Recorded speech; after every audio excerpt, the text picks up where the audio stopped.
Suspiria, Suspiria. We can't go on together with Suspiria minds. Suspiria minds.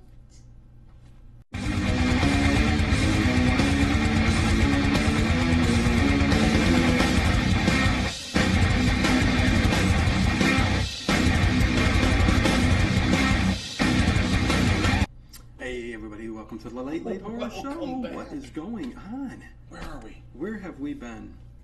We are going to do Suspiria commentary here in a second. Yeah. But let's update everybody on what's going on. Big move. Big doors creaking and cranking. Yeah, big move. Big change.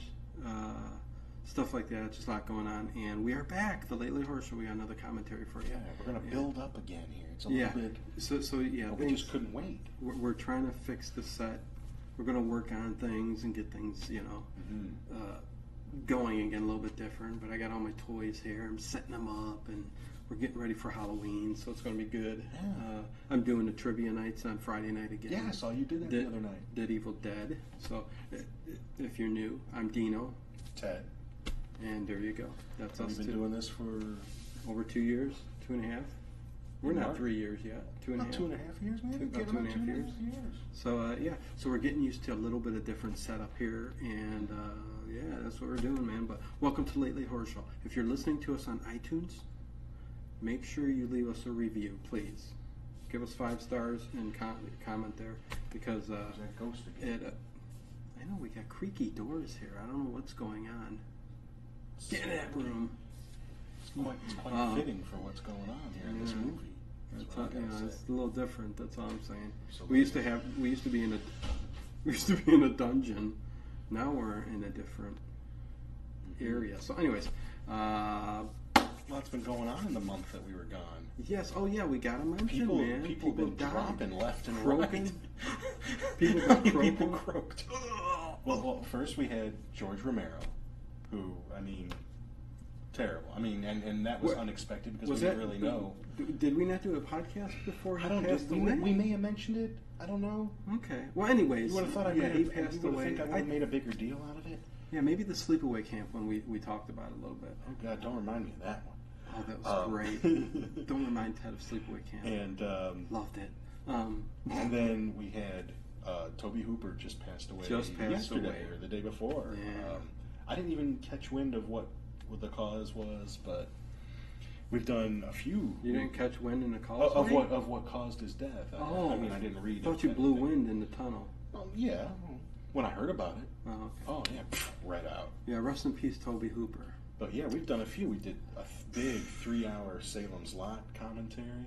We did Poltergeist. Of course, we've done Texas Chainsaw. I don't know if we've done any of his other films. I don't know if he did any other films. Yeah, I think that's the bulk of what we did. And even though it's not horror related, on a very sad note, we lost Jerry Lewis. Yeah. Oh, jeez. Me and Dino are big comedy nuts, and tell you the truth, that hit me hard. And it's like you knew it was coming. You knew he wasn't going to live forever. He had a long life, 91 years old. But man, the guy. I don't know if the camera showed me spilling water all over myself. Sorry. Hey, and we are in a little different setup here too, because Ted's sitting to the opposite of where I used to sit. All messed Remember? up. I have to look this way, not this way. This one's going to be weird. I'm going to be off skew. Why is Ted staring off into space? Ted's just not looking at the camera. What's going on? Yeah, Jerry Lewis was a hard one, and we always keep saying. Go back to one of our earlier ones where Ted was on. No, I always have to get ready. But yeah, Jerry Lewis, man, love the guy. I mean, he's so been there funny. my whole life. Oh yeah. There's never been a moment in my life where Jerry Lewis wasn't there. So we're talking about Jerry Lewis on our horror commentary. More he over did than the Nutty Toby Professor. Hooper. I mean, but yeah, I think Jerry Lewis. I think Jerry Lewis passing is a lot more important. And maybe we'll finally get to see that last movie that he filmed, The Clown That Cried. Yes. Where if you want a real horror story, he made a film that he never released. After he made it, he just said, no one's going to want to watch this, and put it away. Right. And only 6.5 people have seen it. And it's about a guy who is a clown and in a Jewish concentration camp during World War II and tries to keep the kids entertained. Nazis. And which is going to play a little part in the Suspiria movie we go. Yeah. Sort of, yeah, that German. Yeah, I'll get to that. And, I just know that the end of the film is him, kind of dressed as a clown and happily leading the children into the gas chamber just to take away their fear of what's going on. Him knowing full well what's going on. Terrible story, but I would love to see the movie. I would love to watch it. Yeah, I wonder if we'll get to see it now that he's passed on. Yeah. He's kind of, above critiquing right now, so. That's true. And I think maybe a lot of people would like to see it. It'll probably be hailed as a masterpiece, because he passed away. Yeah. So, there we go. But that was made a long time ago, wasn't it? I think it was the last film he may have made. Yeah, so I mean, he's acted, but I think maybe his last that he... Because Jerry Lewis, Suspiria, we're talking about but we should have done the whole separate Jerry Lewis thing. But Jerry Lewis, I mean, he was kind of like Chaplin and a lot of other, he was writer, director, producer. I mean, he did it all. Yes. So slapstick, the guy knew everything. Anyways, we'll get to the horror now. Tonight is 1977, Suspiria, and the only thing I got to throw out is that if you live in the States, there is. I do. Right, but not everybody. You do too, right? Yeah, I live in your state. Okay, that's right. It's finally going to come out on a beautiful Blu-ray here. The pre-order just went up Friday from Synapse Films. Get on that website. It's a little expensive. It's going to cost you about $50, which is pretty expensive for just one movie. But they acquired the rights a little while ago, and they have spent 4 years. I got a coupon for free. Oh, really? To get that version for free. Well, get it. Get it. And they've been spending the last 4 years restoring this film. Oh, I'm going to think that I'm starting a movie with my thumbs up. Oh, no. No. But they've spent 4 years restoring this. The sound, it's going to feature. It's going to be... The sound. Right. And it's going to be worth every penny you pay for it. But they're limiting this to 6,000 at first, and then after the special edition sells out, because it's going to have like a disc of extras, the soundtrack. And then they might put out a cheapo, like one disc version or something. But if you really like this movie like I do, and I'm not even a big horror nut, I do a horror show, but it's not even my favorite genre. Right. But this movie I really dig, and always have since the first time I saw it. And you got to jump on that because they will go fast. So there you go. If you live in the States, if you're region free elsewhere, there's been other restorations, and they did a little comparison, and this one that's coming out here just looks so, like the colors just pop. Ted just has been on me about Suspiria, and I have to say, man, I could see this deserves a Blu-ray copy. Can you imagine for those sure. colors? The colors, okay, and this is the best thing about the movie. I mean, the soundtrack, the audio, the colors, the visuals. All masterpiece. And kind of like I warned you, it's kind of a little light on the story. It is light on the story. A little bit more surreal. Not Eraserhead surreal, but surreal. Yeah, I would say pop something beforehand, a pill or drink something that puts you in a state of like I'm on top of a tree looking down, watching this movie. Like it. And then you would be like, oh my God. Until the day you die, you're an old man, you'd be sitting there going, this is the best movie I've ever seen in my whole life. When it comes to, it's a touchstone of the genre. Yeah, and as far as Italian horror films, it's probably the pinnacle. There are some couple gruesome, gory parts. Yeah. But overall... Nothing you wouldn't let your kids watch. No. Well... Maybe the knife through the heart. I was going to say. Maybe the dog eating the man. But, Italian horror, guy, what's that? Giallo. I can never say Giallo. And that's what Dario Argento kind of started off. So sorry. But, I mean, there's been worse, more gorier, horrific movies, in that Giallo category. But this isn't too bad. It's kind of like that whispering, not psychological, but dark, haunting movie. When you see it, it just stays in here. Yeah. And we always talk about that video store in Lakewood where we used to... Beware Video in Lakewood. And this and The Wicker Man were the first two tapes I rented from there. Two movies that I'd always wanted to see that never got a chance to see, and there they were. And no other video store. You weren't going to find that at Blockbuster. This most certainly don't beat Wicker Man, though. Wicker Man's no, top I still like notch, Wicker Man better. But I get you. But this is I'm not a and I huge... liked it, yeah. you know, even when it comes to, like, you know, newer horror films, and it's so big on it, and I like Gothic, you know, my Hammers and the old Universals. Yes. But when it comes to which I had troubles and issues with some of it, but this was good. This, I don't know. I'm going to start this just to let's you know, just to get us crack-a-lack in here. Oh, what the heck happened? Oh no. Okay. Got to bring that back over here. Wow. What the heck happened? We're having technical difficulties. To play this video, you need a new card. He doesn't know what he's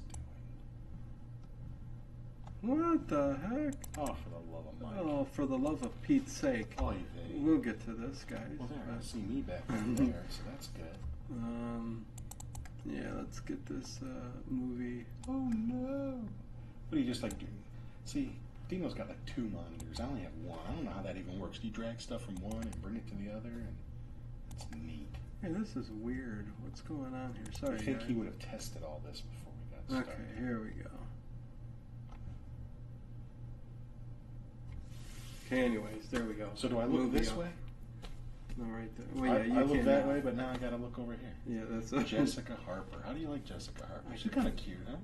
Huh? Jessica Harper. Oh, yeah, the main character is Jessica Harper, who is Susie Banyan. Susie Banyan. Banyan. And did you ever see her in any other films? Suspiria. You know her from any other films? Did you ever see Phantom of the Paradise? Brian De Palma? It's a couple of years before this. It's sort of a Phantom of the rock Paradise. and roll horror film. Okay. It's sort of a take on Family Opera. Oh, okay. But you might dig it. It's Is it good? It's okay? It's weird. It's weird. Huh. But it's cool. It's cool. Cool. And tell you, man. Oh, go ahead. And I'm just going to say, if you're a fan of Rocky Horror, the loose sequel, Shock Treatment, she's the one who took over for Susan Sarandon as Janet Weiss. Okay. Yeah, I'm going to have to check that out. I don't think I've ever watched it. You never watched Shock Treatment? No. Don't go in expecting much. No, but But there's some great songs. you never know. Main thing about this movie, Suspiria, the music. Mm-hmm. Goblin. That's who I was bumping on the way here. You were bumping them? I was bumping Goblin. Were you playing some Goblin on the way Heck here? yes, I was. Yeah. I've got myself a nice collection. Ted has to journey a little bit farther now. A little, not You bad. know. Yeah, it's not too bad, but you know, poor guy. So look at the movie starting off now.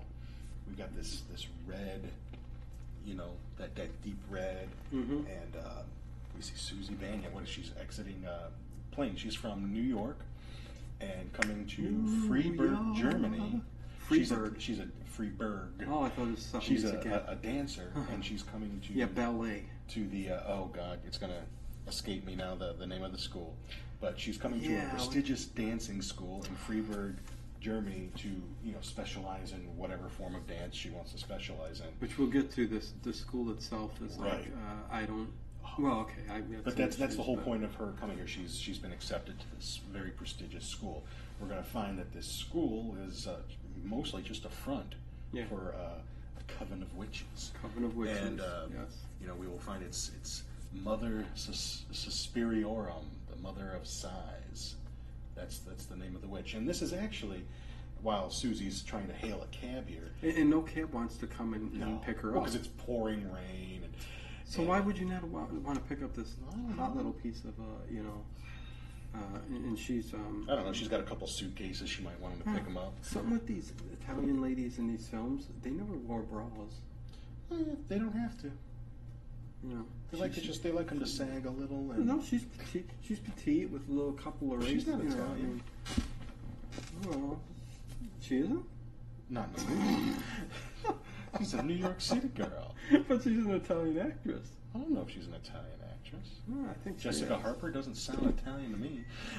Harperelli. Can you play along with me? Don't you like when she does finally hail a cab? She asks him to come, help her with her bags. She's like, hell with it. He's staying in the car. no, yeah, he's staying in the car. And then she's saying where to go. He's like, what? And she says where to go again. And she shows him the paper, and he says it the exact same way that she said it. I can't say it. I know. Something Strasse.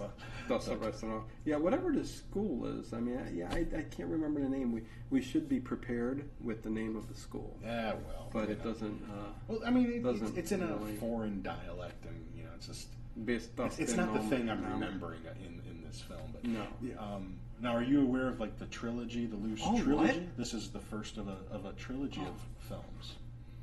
that are okay, not so much directly. Tell us in the audience about it. Not directly connected, but it's the three mothers.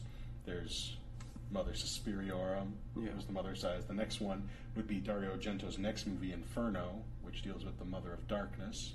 And the third one was like 10 years ago called Mother of Tears. And it's three sisters, three witches who became very wealthy and powerful, and they each have their own lair, home, whatever, in different cities. Like one's in New York, one's in Rome, I think, and this one here is in Germany, here near Berlin. Do they overlap in storylines and things are mentioned? Really? I think in the other films, like I think really, but little clues, but in not the really. States? But otherwise, no. You can watch them all out of order. It doesn't really matter. It's thematic, I guess, like a more thematic. I like themes. Thematic. Themes are I like. So there you go. Okay. And supposedly this story is loosely based on something real. The Exorcist? No, not The Exorcist so much as the girl who co-wrote the film with Dario I missed Argento. it so much. Who I think would later be it. his wife or whatever. She said that her grandmother went to a boarding school, I forgot where, that was supposedly where they did black masses. The teachers did black mass. A boarding school? A boarding school. You twist. I can't hear no more. I can't hear no more. So, I don't know if there's any truth to that, but supposedly that was a little bit of the idea where it came from, too. There's the name of the school right there again. Tanz Academy or something like that. Tanz. Tanz Academy. Which is German for dance, I believe. Yeah, there you go. So it drops her off in the pouring rain. That visual, too, though, and we got to talk again about the whole school is like gold and red. Yeah, what a building. That's a real building. That's how it really looked. And that's what we're talking about visually. Mm-hmm. You're going to get reds that pop out. Yes. Some like greens, blues, purples, kind of. Like. Yeah, you get. It was the last film to use the three-strip. It wasn't filmed this way, but it was processed this way. The three-strip primary colors. Technicolor. Yeah. Like they did like Wizard of Oz and stuff like that. It was the last film. They were actually throwing that equipment away, and he really wanted to process the film that way. He's like, please just save me one machine so I can do my movie. No way. So this was the last movie to be filmed on that three-strip Technicolor like that. So that's why you get those. There you go. Those colors like that, Adventures of Robin Hood we used to watch when we were a kid with Errol Flynn. Yeah. The colors just look so much different. Right. Yeah. Look like more than lifelike almost. Oh, heck and yeah. that's kind of how this film is. Pops out at you, man. And I knew you'd dig it. Did you watch it in the dark? Oh yeah, I watch all these horror movies in the dark. You got to. Yeah. So all blackness, and you're focused in on. So what happens in the film is he drops her off at the school. She asks him to wait. A girl just comes running out the door, and she's shouting some things out. You can't really hear it. Her name is Pat. Pat, that's right. And she runs out past Susie, and she closes the door on her way out. And Susie's trying to get in. She's hitting the buzzer, and a voice comes on and says, I don't know you. Go away. Yeah. But as she opens the door, and we'll come to find out, and they'll mention this over and over again, as Pat rushes out of the boarding school, hysterically, she's shouting back in the school to someone else that we don't see. She's going secret. Yeah, I think you hear that word. And I don't know. Iris, or the blue iris, or something like that. And I don't know if it's as clear this first time as it will be. As she remembers. He focuses in on it. Yeah, and that's a thing that Dario's used in some of his other films, where a character will remember something from before. And so this Pat, now we see this Pat. Susie's going to have to go get a hotel for the night. She gets back in the cab. And Pat has gone to a friend's house who lives at an apartment, and she's saying, "I got kicked out of that school. I don't even care. You have no idea what's going on there." And she's asking, "What's going on there?" "Oh, you'd never believe it. It's absurd." And some of the dialogue, you'd never believe it. You got to admit, it seems a little childish. And the reason for that is when Argento originally wrote this script, he wanted it to be like between 8 to 10-year-olds, 11-year-olds in this dance academy, but no one wants to see 10-year-olds get killed. Right. He thought that would add to the horror, but he was kind of saying, no, you got to use older people. So he did like teenagers, up to 20 years old. Right. But he said, hell with that. He didn't change any of the dialogue. No. He kept it like that. And if you'll notice, in the school, Ted knows an awful lot about this movie. I love this movie. Yeah. I love this movie. I'm just sitting here soaking it all in. And Even watch like in the movie. I do hate the birds on the wall. Yeah, you know, and some of the It's an odd. some of the rooms, like Yeah. that Olga, like she's got like that black and white. It's disorienting. Yeah, it's weird. And The wallpaper. It's got to and be on purpose to put you off. Could be. You know, I mean, it's just tacky. Right. You know? Yeah, this is like pink with some white swans or Yeah. whatever they are, doves. A fish. Yeah, I don't. Yeah, I it's see. weird. You can almost see birds, but you can see fish in between almost. Yeah, That's the what I back saw there. wallpaper is just it's tacky. Tacky. But yeah, you look at all that detail in this movie which is Now really, see the really doorknob cool. there? See how the doorknob's like at a normal height there? Yeah. But in the school, Mhm. and you'll notice this when you watch, just pay attention, all the doorknobs are up higher, like Oh. it would be for a little kid. And he did that on purpose to still kind of put you off a little bit, to make it almost seem like, you know, that they are kids. Yeah, because the doorknob's way up higher, because a little kid would have to reach up higher for the doorknob. So all the doorknobs... So he made the doorknobs higher Mhm. for the adults. Since he didn't use children, the doorknobs and things like that are up higher. Which is a little Huh. weird. Yep, it was done on purpose. It's like weird. And you know, in Suspiria, this movie, there are some. We talked about the comparison a little bit to David Lynch, like where, you know, there's some parts of this where you just don't know what's behind it. You know what I mean? Right. Like, what's the point of the scene? What's going on? Although it does flow, there is a story to it, and it does flow, and there's an ending, and all this good And stuff. even, But even there if are you watch parts the others, to there's it, yeah. backstory. Like you get a little bit of backstory if, Like you, this if you part, watch the others. this part that's coming up with Pat, Yes. where she's something's going to happen to her. It's a horror movie. Damn She- right. She may die. She may. It is very. I don't know. It's odd. First of all, she's up. She's not on the first floor, Right. but yet you'll find out that somebody kills her, and she's up Right. high. She's in So- what is this? The bathroom or whatever, or her room that she's staying in. She's just staying at a friend. She says, "I've gotten expelled from the school." Yeah, she said, you know, I really dig you. You know, I think her name's Really? Elise. She said, you know, I've been really wanting to come over here for the longest Yeah, I don't know time. you, but I've just been wanting to come over your house. You know, But look how she's looking out the window, and I think it's like laundry hanging up there, like 'cause Yeah. the roof is out there, Yeah. and I think you can The actually go out there and walk. The roof is on fire. But you know, We go into two different songs. but you know, like the music is going, then you see those green glowing eyes through the laundry that's hanging out up there, And you wonder what are throughout this movie. There's a couple parts with the green eyes, and it's like, you know, here it's just a guy pushes his arm through the out broken there, glass. big hairy. That's Dario Argento's arm, by the way. Is it? He's Oh. a hairy beast. He's Holy shit! He's like no a- way. he's Dario like a great Argento. grape ape or something there, man. Grape ape. Grape ape. But yeah, he's just pushing, like he comes out through the one pane of glass, grabs her head and is pushing it into another until he finally pushes her through Yeah, he's without like- a cut on her face, thank God. See, look, see Yeah. the handle's up there a little higher. Yeah. It's And like, there's the stab, and she's out the window on the roof, and you just see a hand with a blade just stabs her. And look at that! I know. Her friend hears the screams and goes running out to another apartment.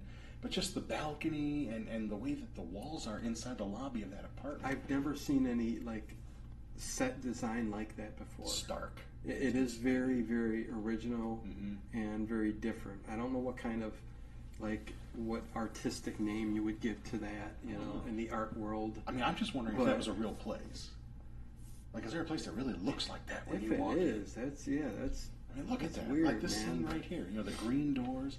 Oh, and look, he's stabbing her and he's tying her up on top of this. If you go in the lobby and look up, there's like a colored glass. Like, it looks like window, stained glass Stained or glass. something, yeah. And she's on top, laying on top Oh, and of she's that. still getting. Oh, and there's the stabbed. beating heart, and he stabs the heart. Yeah, Oh, this, it's gross. The skin is all around. This scene There's is the head just- starting to go through the glass. Yes. Look at that. I just want to watch it. I don't want to talk about This it. scene is really cool. Her head actually goes through the glass, and then her whole body actually ends up falling Right. through She's tied up. to not to the ground. Look at that cord, how it slips up and then gets her around the neck. Yes, and she's hanging. It looked like she was already doing this before it came up to her neck. And this is this is an iconic scene for Suspiria. absolutely. You know, it's visually, it's like, oh, you know, it just really hits you hard in the gut. And then you find out her friend also got killed from the falling glass. And this is what inspired Dr. Souls to come out with his shoe paddings. Really? How For come? deodorant, because of the bloody feet. He said something like that. He said Oh. he was watching this and just out of the clear blue, he said, gooey blood red. Her feet probably stink. He told his wife. See, you're always wondering, oh boy, give her a Tylenol. Oh, jeez, yeah. What the heck is between... That's the girl that she was living in the apartment with. Right. Or, you know, and she got it too. Yeah, because she's dead for sure, I think. You think? Then you get the maestro. It's the next day. It's Dan the blind man. Dan the blind man, the pianist. The penis. The penis. With his penis, German shepherd. Penis. Who he comes to play the piano for the dance class. I play the penis. Play the piano. I play the piano, penis. But yeah, he puts his dog out there. Sorry about that. Does got to drive a bit, not too much farther. Nah, he says it's not a big deal. And I'm popping wheelies and stuff on the way home, so I keep myself entertained. He's jumping on the freeway. Well, I put a lot of sandbags in the trunk so that just the front end lifts up. You fill it up with water. Yeah. Son, open up your trunk. What you got back there? Susie's coming back to the school now. Yeah. She's going to try to get in again. Well, the blind man puts his German shepherd. When he comes ties him up outside. Yeah, he plays the piano for the girls at the academy. Inside. And he can't see. He's blind. He's got the black glasses and the white cane that he swings. He's like Mr. Muckle in W.C. Fields. It's Wouldn't a gift. you love to have one of those and you could big white cane? Just use one to like go like this, like you're wild with it, and hit all the dresses up. Knock everything. No, the dresses. Just like go. Just fling it up and go, you know, he's blind, he didn't mean it. Or you flip it up dresses all around town. When you're senile and you're old, you can do it. Get away with it. But, so Susie comes into school and she's greeted by Ms. Tanner, who seems like an ex-Nazi. Is Miss Tanner's Joan Bennett? No, Miss Tanner is the one that seems like the Nazi. I can't remember Miss Tanner's real name, but if you look her up when she was younger, she's smoking. Joan Bennett is the vice headmistress of Madame Blanc, who's the vice headmistress of the school. And she was talking to a few police officers here about that murder that last night. Yeah. And if you know Joan Bennett, if you know, she played what was her name? Catherine? Was it Catherine? I can't remember. Elizabeth Collins Stoddard on Dark Shadows throughout the whole series. Right, yes. And Suspiria was actually And Joan Bennett was a big time movie star back in the 30s and 40s. Even in silent films, She did. I think she even worked with Fritz Lang, and did like Metropolis and all Holy shit. Well, there you go. I'm just saying. Yeah. So yeah, This was her last film. She got film cred up until this point. Mm-hmm. Yeah. Oh, absolutely. And she was banned because of her Nazism. Her Nazi. She was she was blacklisted. Blacklisted for being a Nazi? Yeah, that's why she was never in another one after this movie. Yeah, that's about. They said you 30 years too late, but well, not so much Madame Blanc. Her affiliations were found out 30 years later. But Miss Tanner, who's her dance teacher. Yes. So kind of the understudy woman of Madame Blanc. And she seems like she should just have one of those like cat o' nine tail or those little S&M whips in her hand, and the exploitation films of the 70s and stuff like that. Ilsa. This is who this lady looks like. Right. Right out of Germany. Nazi thing going on and stuff. But they're trying to determine what time Pat left the school. And just because we said that word Nazi, and now we're gonna get all flagged and everything. Oh yeah, they took down just demonetize us. Every video. But I don't care. I demonetized everything anyway, so they don't even have a chance to put up an ad or anything anymore. Good. We don't want ads. So, yeah. There you go. Our fans don't want it. Yeah, screw that. Susie happens to mention, she interrupts and says, hey, I saw her leave. Oh, and here we come up with, So, she's a little bit of a witness to that happened. Right. But doesn't have much to offer. Now, I forget this guy's name. He's like the handyman. He's like deaf mute or whatever. He's coming down the stairs, and she, Madame Tanner here. Yeah, Miss Tanner. It's like, oh, here's Pablo. He's our handyman. Go ahead. He's so ugly. Laugh at him. He is so ugly. She says make fun of him. He had bad gingivitis last year and got new teeth. He thinks he's so handsome. And they all came out. And he speaks Romanian. Yeah. See, and she's smiling. Go ahead, laugh at him. He's ugly. Like he hadn't picked up like any language, before that. I know. He's just sitting there. But Susie did corroborate Madame Blanc's story to the police as she was walking up the steps before they met Franz or whatever his name was. Oh, and we should also mention that because it's gonna. She did leave the house at 11 o'clock. Yeah, and Madame Blanc now we got is very a bunch pleased of to giggling have, little females. Susie there because she knew her aunt, I think, her aunt, who was a famous dancer, I think, out in the States. And they also tell her that her dorm room that she was going to live in there on the school property is not ready yet. She'll have to room with another girl who has an apartment off campus. Yes. And who ends up being Olga. Olga. Yeah, so you're seeing right now, that's the big dressing room, and all the girls are, getting ready to do their dance class, and all being bitchy and snotty. Yes, and Miss Tanner. Not all. There was a couple being nice. But Miss Tanner tells her, because she left all her luggage at her house because they wouldn't let her in last night. Right. And she said, borrow a pair of shoes, and you'll be good. Borrow a pair of shoes. Yes. But everybody's asking her for money. I know, yeah. The girl that lends her the shoes. Hey, they're really nice if you want to buy them, $15. She's like, no, I just need them for today. I got shoes in my bag. I know, that's what she said. The hell off me. She's like, okay, just give them back. Like, yeah, fine. I don't want your damn shoes. But what's with the money? Like, even Madame Blanc says, you can live there with Olga. But you got to pay her $50. Yeah, and or whatever, and deduct it from your school. Yes. Yeah, everyone's got money. And I'm like going, what's the deal with that? Well, she meets Sarah here. And did they not? And that's what she's telling her. She's like, yeah, I didn't, she's like, what's the deal about money around here? She's like, oh, you'll learn. And Sarah's going to be kind of the next, her buddy throughout this picture, kind of, they become friends, and they kind of, Sarah keeps confiding in her because she knows a little bit more than Susie knows. Mm-hmm. But Susie's going to be under some kind of something's going on. Something's going on there. That's all I'll say. But yeah. And look at that. See, and here was just what just passed was just another example of that childish dialogue. When Olga's like, I always learn that people with whose name starts with S, for snakes or whatever. It's just that child. This is the room I'm talking about. That is so disorienting to me. I couldn't live in there. No, I'd be knocking in the walls when I'm sleeping.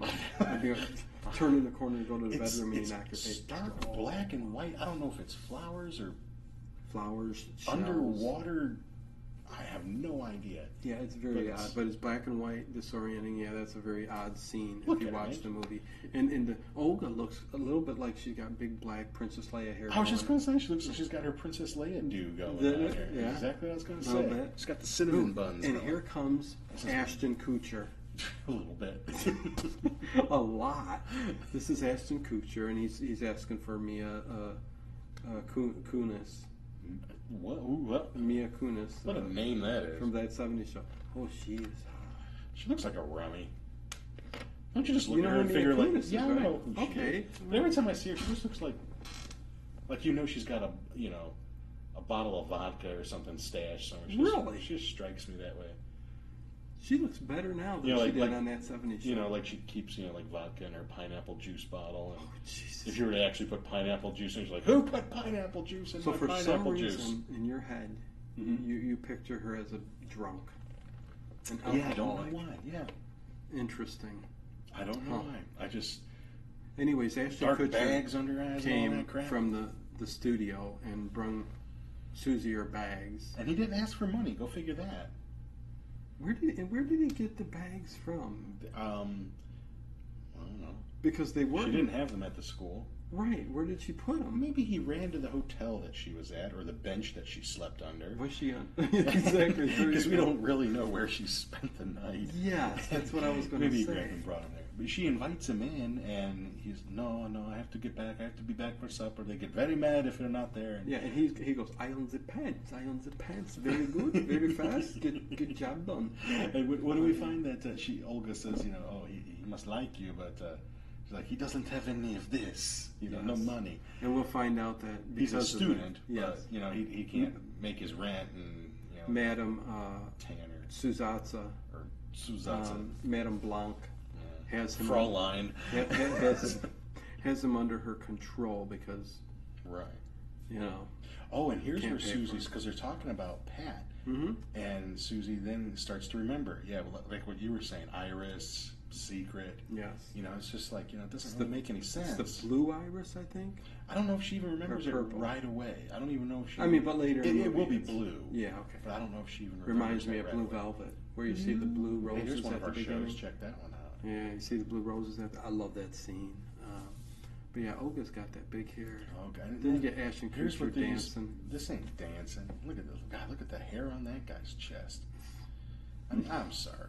They're all free. This ain't no kind Well, of dancing. what happens? Okay, when Madame Blanc and when Susie first arrives at the dance studio. And look at her right there. She's skinny as a rail. Well, ballet dancers are like that. That's I how know. they are. But remember when she first arrives at the school, Mhm. and Madame Blanc says, that she has access to the pool. Oh yeah. She has access to the. Well, I'm sorry, that was Tanner who said that. Was it? Mr. Yeah, Tanner? we're getting them confused. Okay, but she has the dance studio, but she says we don't teach dancing because you're here already, Right. Because you know how to dance. Right. It's like if you want to specialize in a particular form. But then you got this, but then you got this class. It's like, why do they got a class? Well, I think they're just kind of warming up a little bit. They're just doing their little. Yeah, well, they're definitely just all jumping all about like I fairies. I don't know shit one about ballet, so I don't know if what they're doing is advanced shit or not. So- No, they look like they're just jumping around. I'm sorry. I mean, Susie, who came over here throughout this whole movie, doesn't show a lick of dancing. She's not in even this like movie the for dancing. Nutcracker, man. I can't even. Flash dance now. No, She that's knew how to dancing. dance. I mean, you want to see dancing? Go to a strip club, right? That's dancing. Dancing, dancing, dancing. That's dancing. Al Bundy with his book. That's right. With the Pull string attached to it. Son, this is how you do it. Yeah. I remember that. And then they got into a fist fight. Yeah, and they're all laughing. They're like, at Al Bundy and Bud Bundy's. They're like, "This is the best thing ever." That's right. And Like, who would have what known was his Bud 18th would? birthday? Yeah, who would have known Bud could kick some Yeah, butt? yeah. But His dad was in a tight spot. Take that chair. I've seen every episode of that show so okay, many so, times. so we're gonna get Susie walking to her room, And right? Look at the red velvet curtains, and then this little boy is the nephew of Joan Bennett's character, Madame Blanc. And look how he's dressed. It's almost like out of the 1800s. Oh, it's like the Victorian era, like Yeah. boy dressed up in like the Oh, kind of outfits they would wear back then. And then there's this Slovakia, Russian, whatever, housemaid Yes. is, what is she doing? Shining the silver? Yeah. And like, just shines. I don't even know what it is that she shines right in Susie's face, but it glows Makes no real sense. bright, and you just hear the word witch.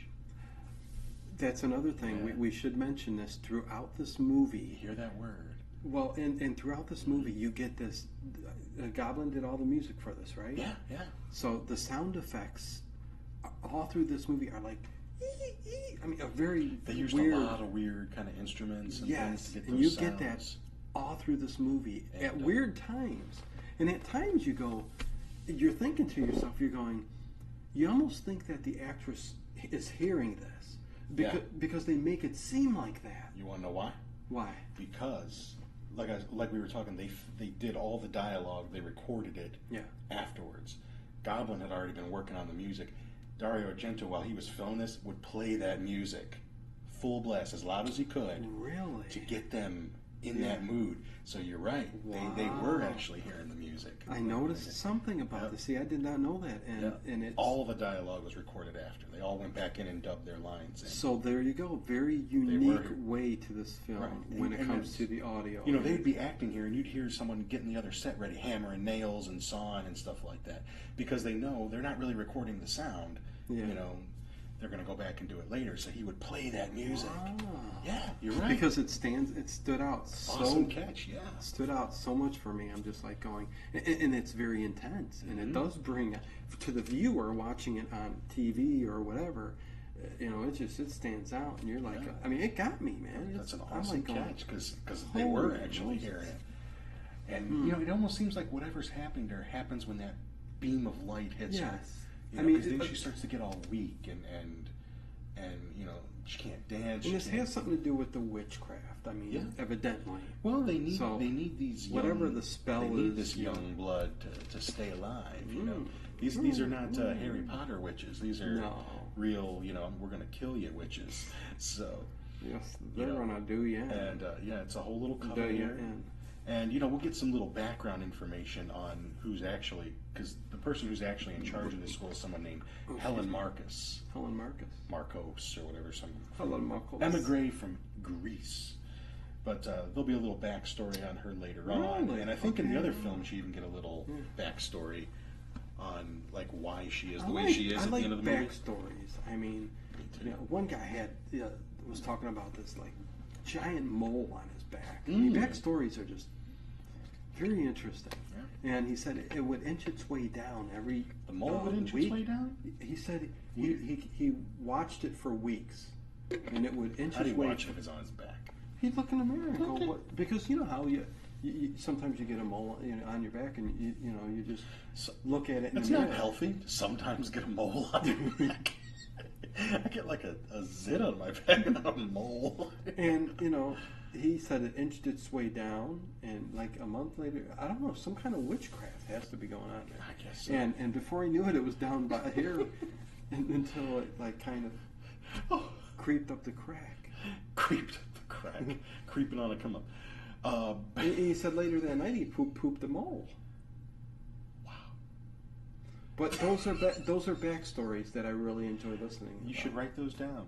But anyways, all this stuff that happened at what happened? Dance class. Oh yeah, she couldn't dance. Fraulein Tanner really wanted to see her dance, see her stuff. Show me what you got. Yeah. And shake that booty. She ended up, she tried to shake her booty and ended up collapsing. Blood coming out of her nose and her mouth. They get her back, which was odd. Yeah, right. I mean, so now here they found a way to keep her in the school. That's for sure. Yes. Gave her, your room is ready, because she didn't want to leave. Yeah. They were telling her that the room is ready. She's like, I'd rather not leave. I'd rather stay with Olga. And right. Even Fraulein, this is before she collapsed, said, I see then you have made up your mind. Nothing will change it. You'll have my compliments. Remember the bird? Frau Blocher. So, she's laying in the bed. Oh my, what big knockers you have. Watch our Birds commentary, another great one. Oh, man. Another, a lot of ones that people Young miss. Frankenstein. Was that Young Frankenstein? Yeah. Don't watch that one. Oh, come on. Anyways, go ahead. I'm the only person in the world that must not think that movie's funny. But, Madame Blank's coming up to check on Susie because she collapsed. And don't you love how Tanner's just got a pitcher of water, just trying to force it in her mouth? Forcing it down her Don't you got a cup? She should have got a brought glass? If I was Dario, I would have brought a hose in there. Yeah. Just like stuck, garden hose. You heard what the doctor said. You need the fluid to replace the blood you lost. You need the water. And she didn't lose that much blood. But what's odd is that the doctor says, you'll be fine. You're healthy. You're good. He says something about being a dancer and the fibers get stretched and that causes the hemorrhaging. And, and the legs and the arms. Like how about your nose and gums? You dance too much. You bleed from mouth. I guess so. But then because when I do my ballet, I usually go. So maybe it is. I don't know. But he gives her a shot of something. Penicillin. Whatever. Because she got. Thinking it ain't penicillin. She got gonorrhea from the trip back from the U.S. Oh, she thought she'd be in the Mile High Club. Oh, poor Susan. I meet the Sylvester on the plane, and I do something. I need penicillin shot, and so he gave her a penicillin shot. You say so. It's a big part of the story. You didn't read that on IMDb? I never heard of giving a shot. It was one of the reviews. I missed that. Guy talked about it. I don't read the reviews. I read like the trivia. I don't even read the mistakes. Like whenever I'm researching a movie, I never read the goofs. You do, I know, but I don't read the goofs because I don't want anything to spoil the movies. I know. Yeah, that's ridiculous. Like someone said in the first Lord of the Rings movie when they're walking through a field, you can see cars going. I never even try to look because that'll ruin the whole trilogy for me. So. Can you imagine that? But yeah, you're right though, because there's stuff way back in movies that you find out, this or that. And I don't like to know. About the Little Mermaid. And I've seen that, But I also know that could also be, because the priest is so little, it could be his knee as well. It's a little coincidental that you'd see it, but it could be his knee, but they've since, it's gone. It's erased. 3 Men and a Baby, the kid. Now that's just a cardboard cutout. That's all that is. Yeah. Or it's Ted Danson. It's actually, when you look a little closer at it. But yeah, that's freaky when you don't know when you see it at first. We got to catch up here. He wants to believe. Go so, ahead. because the cool part's coming up here. Susie and Sarah are just having a little conversation. If murder and death is appealing to you, I guess. Well, Susie's feeling better. She's like, yeah, I feel pretty damn good now. Susie, and what's his name? Susie. The ugly Romanian. He comes in, brings her food. Oh, and she's supposed Franz. to. We'll call him Franz. It's like Pablo or something. Okay, we'll call him Pablo. Pablo? Pavo. I don't know. So which one do you want to go with? I don't know. Pablo or Whatever. Pavlo? Pavel Chekhov. She's also supposed to have red wine with every meal and bland food. They're getting her loaded, and she's like, "Oh no, wine. You get to have wine." But now we gotta get to the maggots. Yeah, go ahead. She's sitting there. It's night. She's brushing her hair. All the girls are getting ready for bed, and all of a sudden the maggots start falling like rain. Well, she goes to comb her hair with a comb. Typically. And here, right? Or a brush. Yeah, she looks up and there's maggots covering the ceiling. They're oozing through the cracks in the ceiling. And me, I thought it was the witchcraft, like making her think. She comes out in the hallway with maggots on her face. Wouldn't you brush that shit off first? You would think so. But Ted, again, I thought this was the witchcraft. And all of a sudden when she ran out and you hear everybody else screaming, the whole floor is infested with maggots. Tanner and what's his name, Mark, I think, they go up to the attic, and evidently there's a container of food in the attic that is spoiled and it's full of maggots. It's a cool scene because those are real maggots. And first of all, who's putting food in a hot, humid attic? That's what I was going to say. First of all, why are you putting big, gigantic crates of food up in the attic? Right.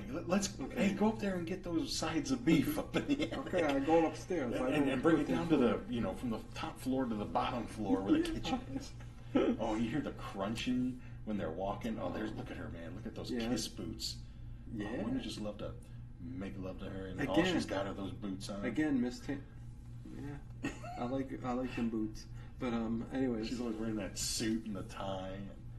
1, 2, 3, 1, 2, 3, 1, 2. She's whipping. I whip you with this. But yeah, she's again with the boots though. Yeah. She's like some Nazi, mistress, just right out of the. I think that's a pound of bologna there. I don't know what the heck that.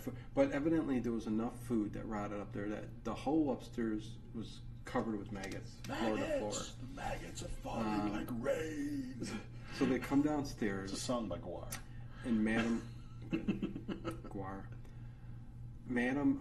Blanc, which means black in a lot of languages. Black witch. Blank. White. I think it's white. Blank? I'm thinking Spanish. Blanco. That's black. Blanco. Negro is black in Spanish, and Blanco is white. No. Italian can't be too far away from.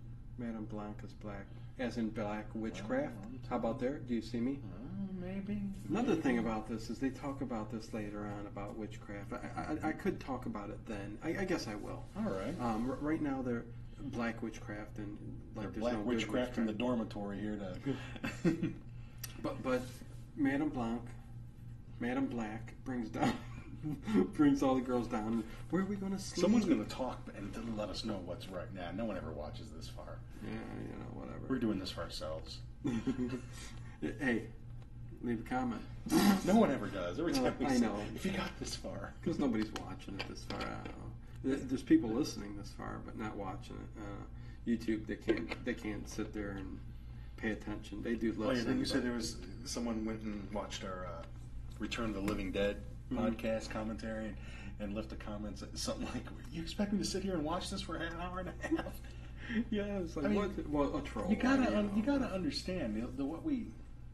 It's not necessarily what we intended to start doing, but it kind of evolved into that. Yeah, I don't want to just do a movie review. No, I provide you a commentary. Yes, You pop your copy of the movie in and the whole entire movie. Cue it up when we start talking about it. And our funny banter and our serious side to somebody's movies, good info. Right. Sometimes you get info you don't get anywhere else, man. Look at that. Knows a lot about this movie. Something you may not know. Well, if I he was said the something, assistant director. You were, and you got paid for that. I know, I was 2. You know what I got paid for that? I got paid shit. I was 2 years old. They totally violated child labor laws, and They didn't care back then. no. And they would give kids like you roles to work on the film. I think I was given a pack of Rolos and a pat on the bum and Italian Rolos. Again, they're not even as good, Yeah, I mean it was bad caramel. Yeah. They don't have But anyways, caramel there. getting back to this, she says, well, I set up the gymnasium or whatever the whatever the big hall is. They sort of put like a round curtain all around the gymnasium. I guess to hide And all the girls can be on the inside of that curtain to have a little privacy. And I guess the boys are on the outside. It only affected that one floor. I don't know if the boys are on another floor or what. I didn't see any boys out in that hallway with maggots all over their face. That's true.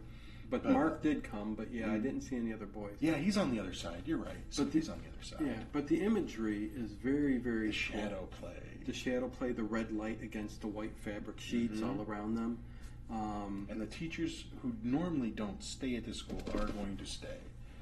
And so we're going to start hearing some snoring going on. And what is with that? Because it reminds me of the ending of the movie, too. Well, you know what I'm saying? It mirrors that. What happens is Susie and Sarah sleeping in, cots next to each other. Cocks? They're sleeping in oh, okay. Ah, for God's sake. You got to get that hearing aid turned up. They're sleeping on cots. You need a miracle here. Well, see, we're in a smaller space now. We can't talk as loud as we did down in the dungeon. But Sarah is hearing a distinctive kind of snoring, and she's telling Susie that one time, I forgot what happened, something happened with her room and they had to put her in another room. I forgot why. But then later at night she heard that same snoring, and she was told later that the headmistress was sleeping in the room next to her, and it's the same snoring, and the girls have already been told now that Helen Marcus, the headmistress, is away in Europe, somewhere else in Europe doing something and won't be back for a couple weeks. And she's like, that's the snoring I heard. That's her right behind us. Very odd. And it is like a death rattle kind of, Right, yeah. It's a death rattle kind of snore. And Sarah and Susie start talking to each other. Do you hear that snore? And it's almost like you said, like kid play. Like the video, the way they filmed it. How little girls would talk. Yeah, like real close whispering. Yeah, I do hear it. And that's the point. I mean, adults don't really act like this, no. But children would. They would go, go back to sleep. You're nuts. In the Goonies, they all get real close and whisper or whatever. So, and that's the thing, he just didn't change the dialogue to make it a little bit more mature. He just kept it childlike. What an ass. Well, no, it's to still, it makes them more innocent. Yeah. Oh, what a great guy. I guess I don't know. But there we. Oh, what the heck? I'll need a drink. I need a drink. I got my vodka in here, my total rum. My mouth is all dry. That's all I gotta say. But, and I don't know, is this the part? No, this isn't the part where she says that she kind of knows more than. I don't think this is the scene. I think she's just going off and talking all about what I already talked about. I just did it a lot faster. I hear you. So, there we go. So what's going on with you? We're waiting for the movie to catch up to us. The scene goes on a little while here.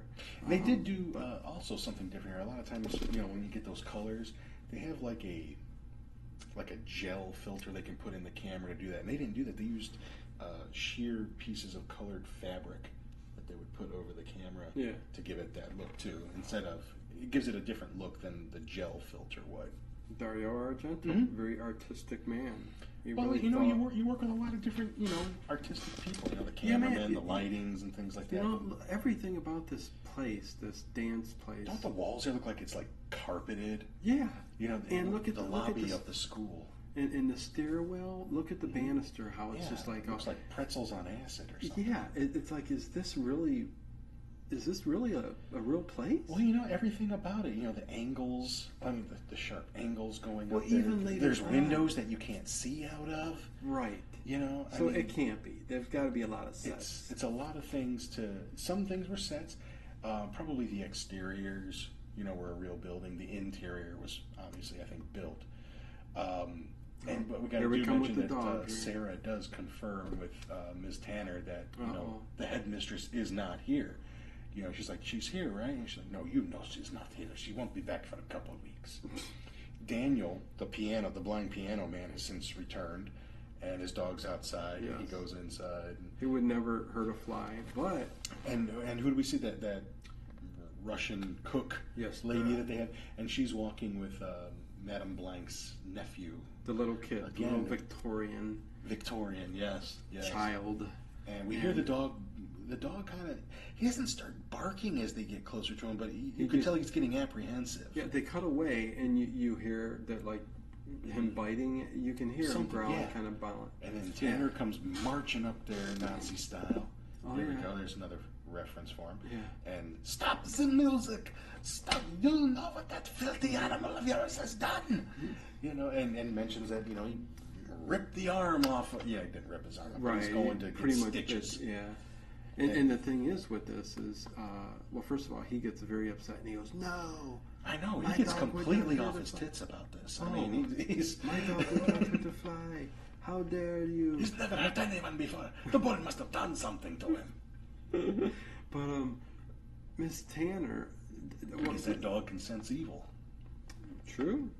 Because she did start it all with that glow, and so she must be somewhat of a witch, too.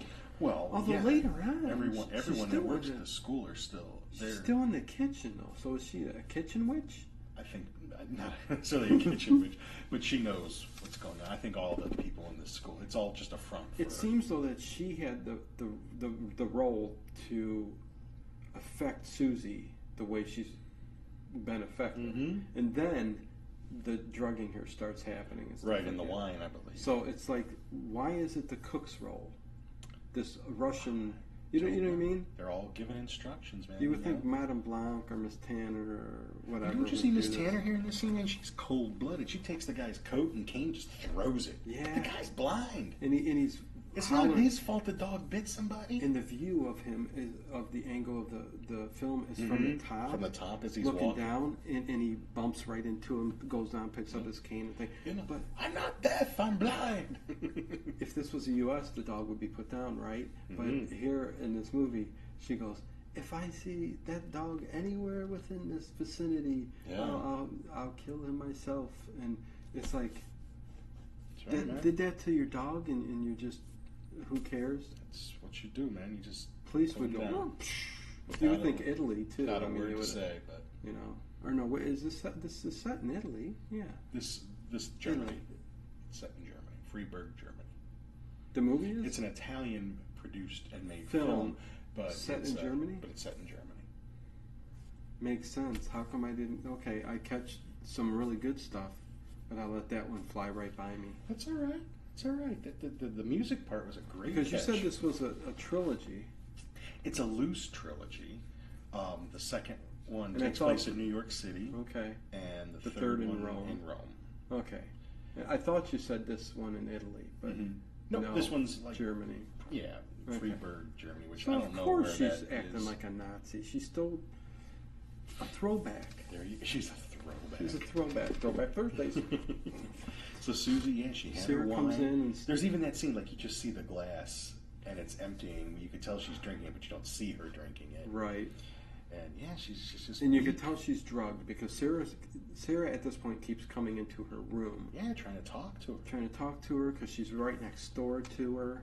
And I love how they have the stained glass type stuff right above the doorway, so you can see when the lights come on. Back in the old, the olden days when you could, they had those type of things in the buildings.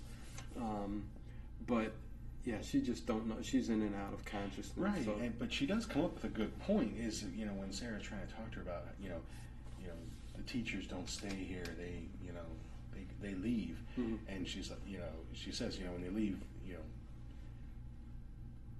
it's Susie's the one, even though she's kind of in a stupor, she hears the footsteps, and her spatial relations is a little bit better than Sarah's here, because she says, "Well, they're not going the right way because the door is down there and the footsteps are going the opposite way." And the door's off to the left, but they're walking to the right. So, or vice versa, whichever it is. And, no, I'm correct. There's probably. I just don't remember. I don't want to get corrected by somebody out there. Yeah. There's a lot of people. They're going to correct us, and they're going to comment on it and go, "That's right. They were walking the other direction." Well, there's a lot of people out there that would rather be right than happy. Especially when you get to hide behind a computer. Oh, yeah. So, I see it. So Sarah starts. She can't believe. Like, I've been here for 85 years and I didn't know that. I know. How did you catch that, Susie? But she starts. And she's drugged on, the PCP or whatever they're giving her. Sarah starts writing down the footsteps. Yeah, they've got the. Sarah's one's going to have. Susie's going to have the idea of figuring out where they're going with the footsteps later on. Which is, and this whole... Which is a little odd. I know we haven't gotten to the scene where she actually avoids drinking the wine and dumps it all down the toilet.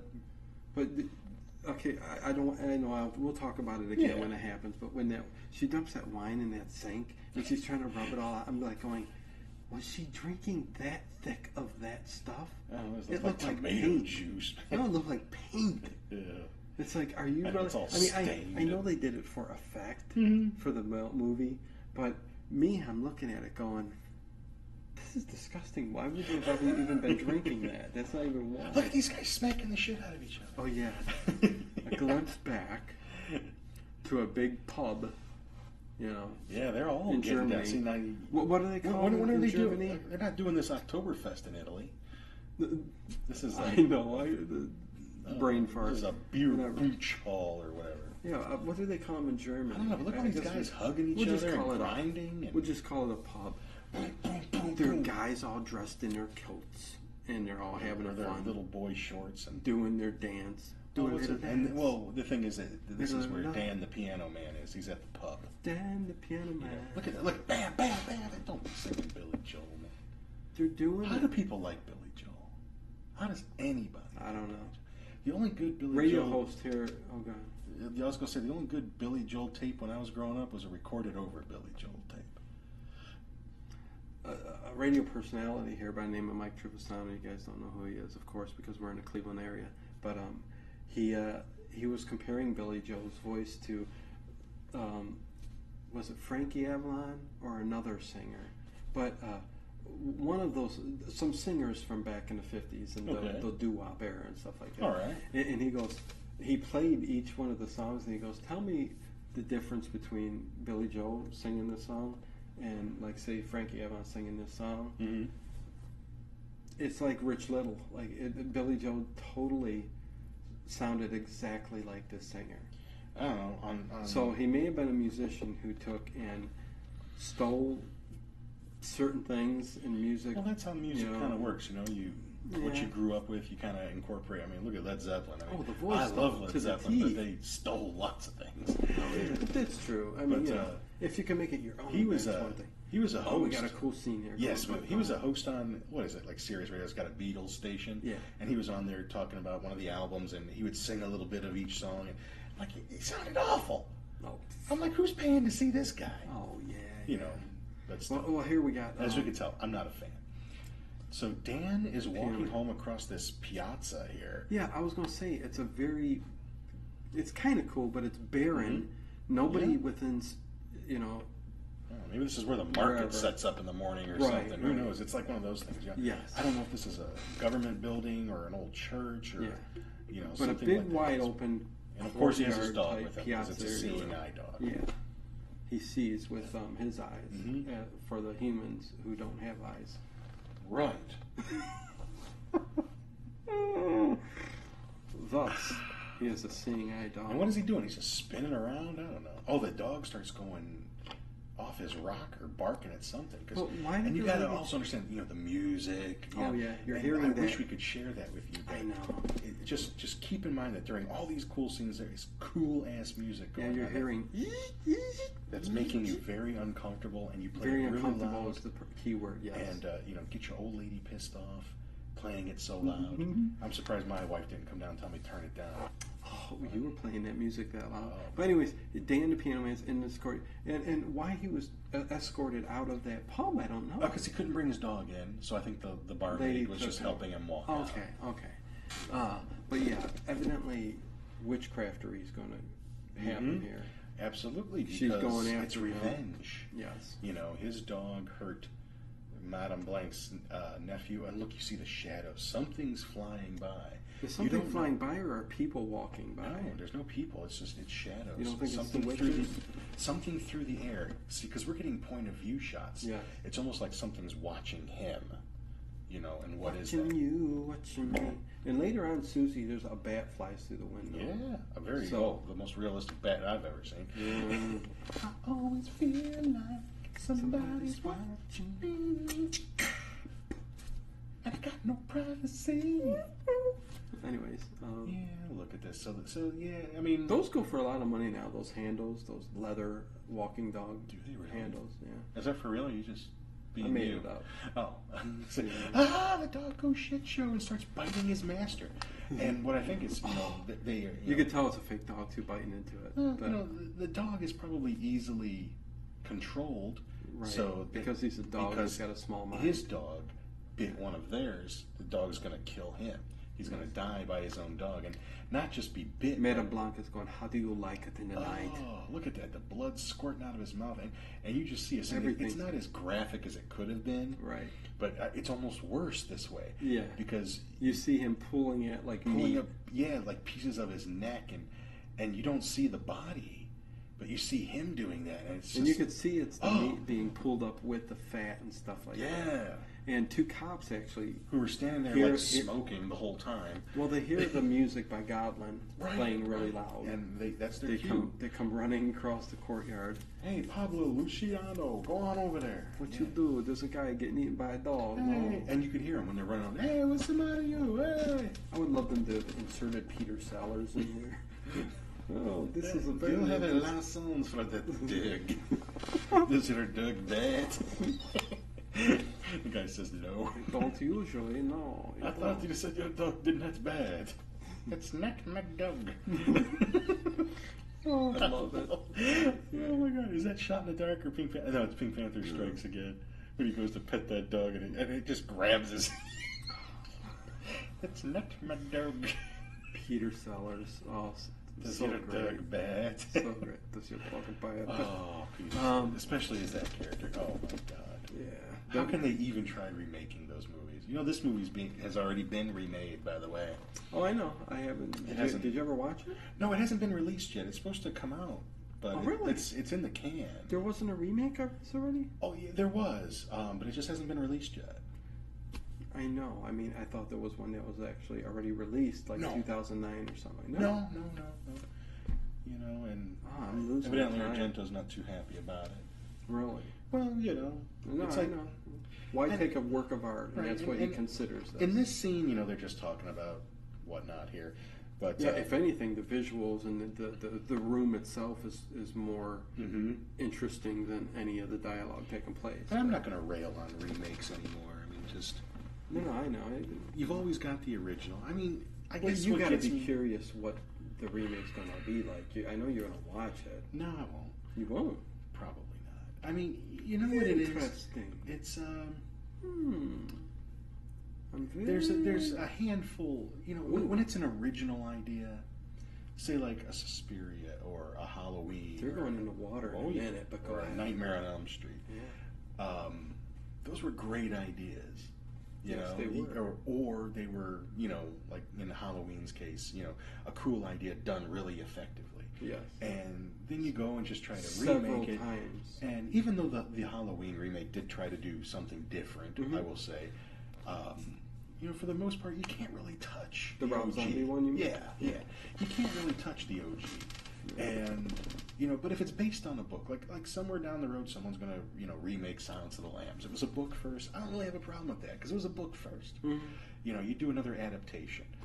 Well, you know, everybody. If you do an adaptation of the film of a book again, but an original movie, and you try to remake that cool idea, usually they don't turn out that good. Yeah. I mean, there's lots of bad movies out there. Remake them. Make them better. Take The Bachelor with, something, that, what was it, that, who's the kid that played Robin? I can't remember his name in the Batman and Robin movie. I remember. Oh, yeah, I have no idea. Chris something. That was a horrible movie. Remake that. Make it good, Chris, I can't remember his name. It doesn't matter. But it doesn't, no. But, that's what I'm just trying to say, as far as remakes go. Take that and, like one movie I'm really surprised never got remade in English was Amélie. The French movie. How did that not get remade into English? It got forgotten very easily, even though it was very... I mean, it's a musical now, right. But like on stage, they've done it as I watched a trailer and a couple parts of it. It doesn't look like anything I'd want to see. Well, they're just swimming, Sarah and... Well, we'll sum up what they're talking about here. But that's my little rail on, I guess, the remake. I guess the one good thing is whenever a remake is going to come out, usually you get the original back out. You know what I mean? Like it comes out on Blu-ray or something like that. Or, at least you can get your hands on the OG movie. So they can remake this movie, but it's just gonna suck. You gotta love the OD movie. I mean, what are you gonna do to make if you're gonna remake this movie? What are you gonna do? What are you gonna add that's gonna make it cooler than it already is? Hotter chicks in the pool, topless. So that's it. I'm just joking. I mean, no. A movie like this, I do agree with you. There's no way you're going to capture, just like Rosemary's Baby, one of my favorite movies of all time. This is in that same category. I don't think you can ever remake it because they'll just show you the baby at the end. Well, no. That's what they would do. But my point is, everyone would feel ripped off if you didn't see it. My point is the way it was filmed, the time period, the art, the way. I mean, everything in this movie here. How they wore their hair back then, the film that he used for the film making process, what went behind making the film in his mind, the little things like the green colors. You can try to make all this. Never going to look like this. Well, no, because same thing with Rosemary's Baby. Film in this way, it's organic, right? But again, like with the original Rosemary's Baby, the way Mia Farrow looked, the way how atmospheric it was, the location it was shot in, you can't capture that again. Even though since like a film like Clockwork Orange was based on it, but can you imagine someone remaking that? Another one. You're not going to make. But I mean, I would be okay if someone wanted to take another stab at it. Yeah. But how can you even? I don't think anyone would even think that you could touch something that Kubrick did and make it better. Everyone would be just like, Clockwork Orange, are you kidding me? People would be jumping off bridges and tearing down statues and things like that. Like now in restaurants in a West End wall. Call the police as a madman. Yeah, people would be throwing tables around and being completely, off kilter. But, anyway, it's supposed to be coming out this year for the 40th anniversary. Who knows? And who cares? So Susie and Sarah were swimming, and Sarah reveals to Susie that she was the one who was on that intercom the night that she came in, and that Pat was her friend and was telling her things, had discovered something, that there's something dark, there's something bad in this place. Something dark and mysterious. And she tries to, and then after swimming, and she's being real cautious when she starts, she's making sure other students can't hear. Yeah. And some really cool shots when they're swimming, some above shots and things like that. And she mentions that Pat kept notes, and she gave those to me before she was expelled. I have those notes. Yeah. And then this evening, and this is cool, in Susie's room, that green filter, that green color. Green and then look how when she opens the door, you see red back there. And, yes. Oh. It's so cool. The lighting is great. Amazing. It's funny how that adds to the effect. Not to mention the way, the architecture of the house, like the doorways and the windows and the bed, the side table, everything. You wonder if some of that stuff is actually how it looks over there in Germany, in certain buildings. Could be. I mean, I haven't seen nothing like that, and I've seen plenty of historic places and stuff like that. So who knows? But Sarah does end up taking off. Right. She's trying to tell Susie. She's trying to, tell her about these notes, and when she goes to look for them, the notes are gone. Yes, that's what someone's found them. You have to say that. Yeah. She looks over her shoulder. She sees the lights above the door going on. She knows someone's coming. She's hearing the footsteps, And they're probably coming into Susie's room. She darts out the room, and I don't know where she thinks she's going. I think she's just in such a state of fear, you know, it's coming to a head. Yeah. So she thinks somebody's coming after her, which someone probably is true. And she makes her way up to... Is it the attic? Yeah. Looks like she's heading back up to the attic where all the maggots were. That's good. Go up there. Yeah, where they all like... Supposedly it was fumigated, right? Yeah, so it's going to be very safe. I guess. To breathe up there. You know, it's probably the cleanest place in the house. Could be. Yeah. And look at even the color up there, you know, the stark red down here. And look, we just see someone's back coming. Yes, like Dracula. We don't know who it is, a cape. That almost looks like Mark. I can't tell for sure. See, they never really tell you who's doing the killing. Well, you know, you don't know who's doing it. Like the first kill that happened at the beginning, you don't know who.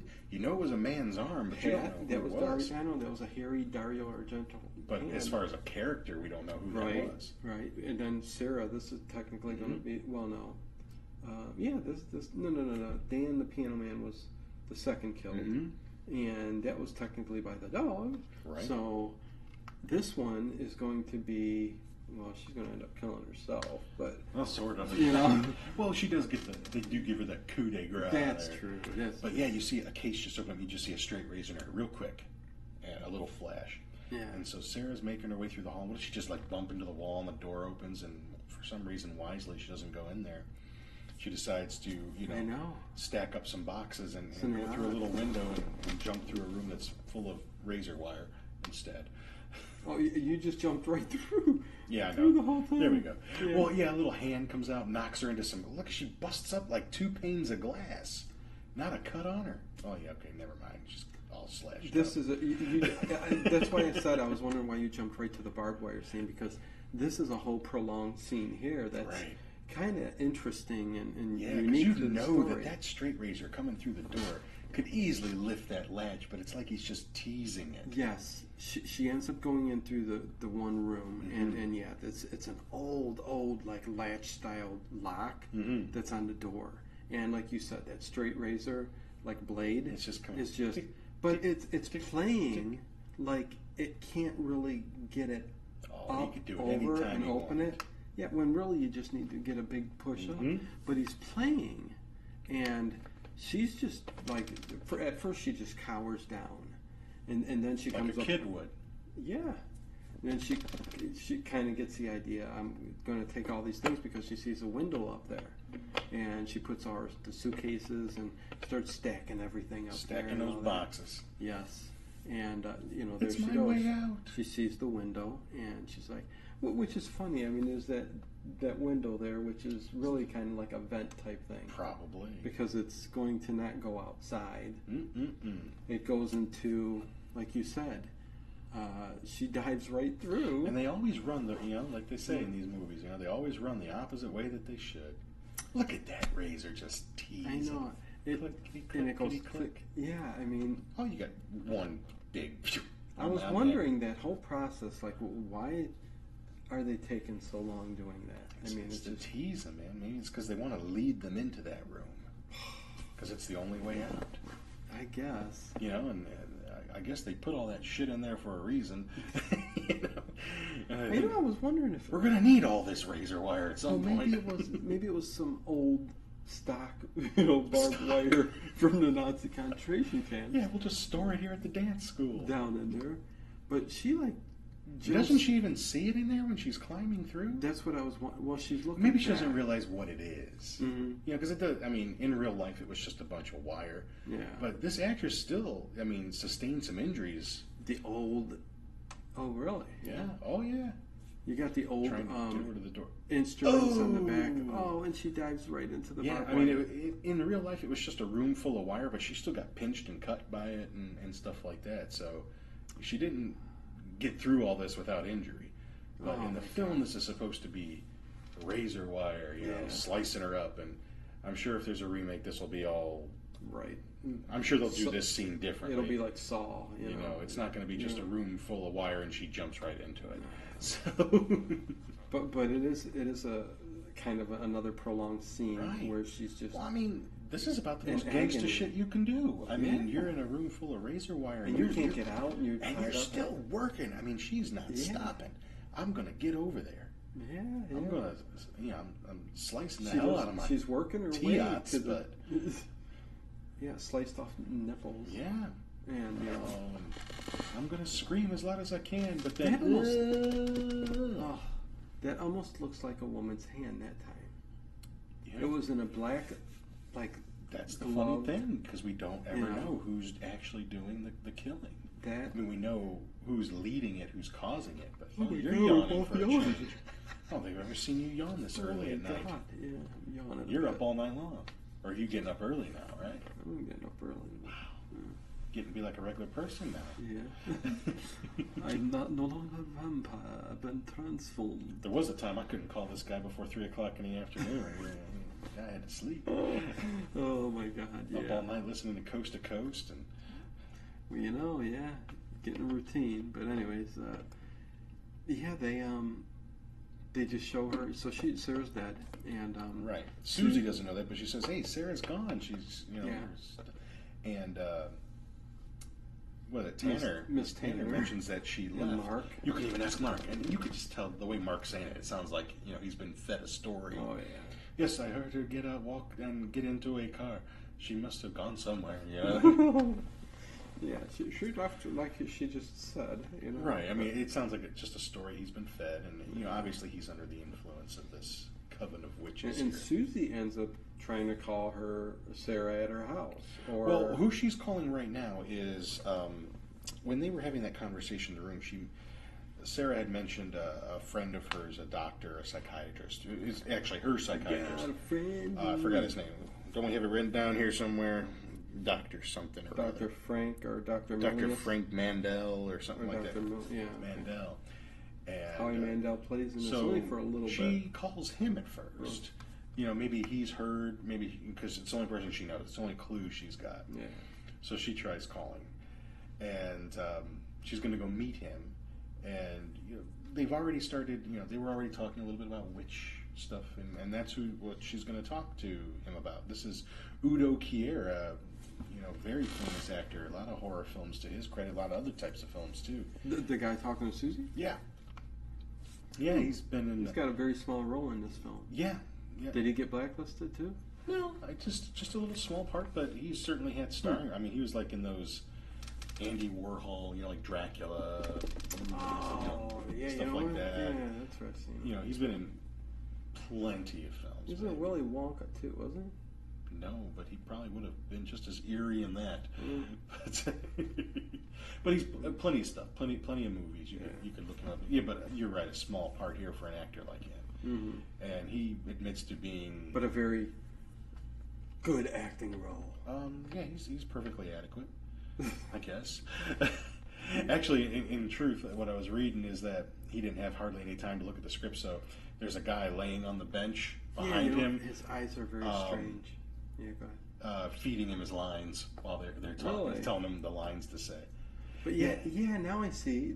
Yeah, I've seen the other movies. He's got these very weird eyes, almost like the woman from what was the other movie we just did? She's got those weird eyes where she played a blind woman most of the time.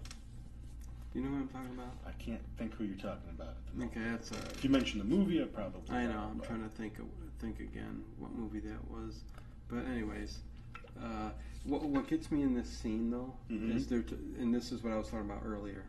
He starts going in because there's a professor of witchcraft and stuff like that. Right, there's some kind of conference here going on locally. They start telling her that there's witches and about the I think the place and the big witch who is supposed to be dead. Marcus, yes. Yeah, that's where this is the scene where you get a little bit of the backstory. Right, but they talk about evil and demons and witchcraft and how witchcraft is only black. Dark witchcraft and sounds good. It does evil and everything, but there's not. There's how do you know? There's good witches and stuff like that that do good, huh? No. There's white magic and there's dark magic. Yeah, I tend to think when you dabble in that stuff, whether that stuff's real or not, if you start playing around, so you won't mess with the Ouija board? It's not so much. You scared, Todd? I just don't see a point on knocking on a door that you can't control. You think something's going to come out? What if it that did? other end? Not that I necessarily think so, but you know, I can't discount that there's stronger forces out there. Stronger forces out there than us, and I'm in no way prepared to deal with those. You need a board to bring it out? I don't know if you necessarily need a board, but it sort of acts as a conduit. You're focusing on it. You're kind of willing it. I don't know if you need a board to do it, but it does sort of focus your concentration on that. Whereas if we're just talking about it, it's not, we're not focusing on it. But you do get, if you're doing it seriously, if you're a bunch of kids and you're goofing around and laughing, I don't think it's really going to do much.